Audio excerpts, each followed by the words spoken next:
Ramya call చేస్తుంది. Madam, ఆ number ఉన్న వెహికల్ ఎవరి పేరు మీద ఉందో తెలిసింది మేడం. ఎవరు రమ్య? హోమ్ మినిస్టర్ తాయారు పేరు మీద రిజిస్టర్ అయింది మేడం. పేరు మీద రిజిస్టర్ అయింది మేడం.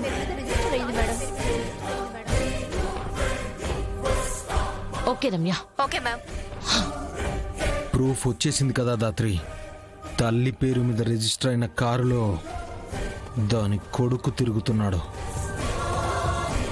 పద, వాడి అంతు చూసైనా సరే చెల్లెల్ని సంధ్యని తీసుకొద్దాం. కేదార్, ఈ ఆవేశమే వద్దు అంటున్నాను.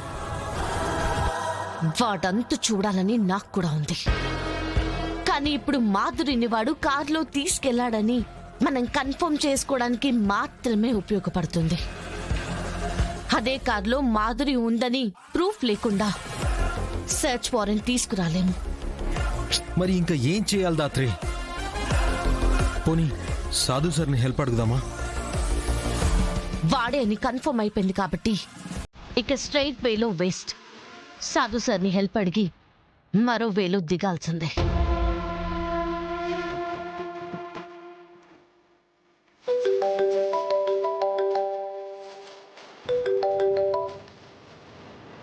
జై హింద్ జేడి. జై హింద్ సార్. ఏమైంది? Any problem? మాకు మీ హెల్ప్ కావాలి సార్. వాట్? మీ గురించి ఎప్పుడు ఏది అడగవు కదా.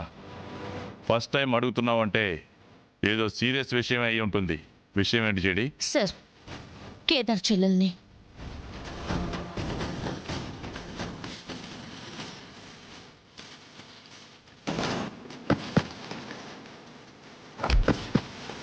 ఇక్కడ ఎవరు లేరు మేడం. సర్చ్ వారెంట్తో వచ్చి చెక్ చేసుకో.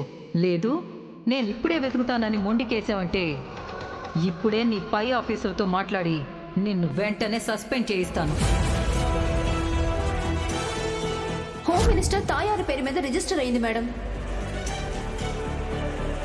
తను అసలే ఒట్టి మనిషి కూడా కాదు సార్. తనకేమవుతుందో అన్న బాధలో ఇల్లంతా ఉంది.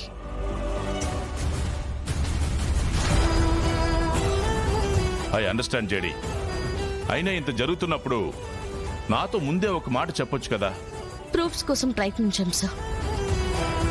ఇప్పుడే వాడే తీసుకెళ్లాడని తెలిసింది. కానీ ఆ ప్రూఫ్ సరిపోదు కదా సార్. సరిపోనప్పుడు పక్కన పెట్టే జేడి. ఇద్దరి ప్రాణాలు కాపాడమే మనకి ముఖ్యం. మీకు నేను పర్మిషన్ ఇస్తున్నాను. ఎక్కడికి వెళతారో వెళ్ళండి, ఏం చేస్తారో చెయ్యండి. ఈ రాత్రికే వాడి కథ ముగించేసేయండి.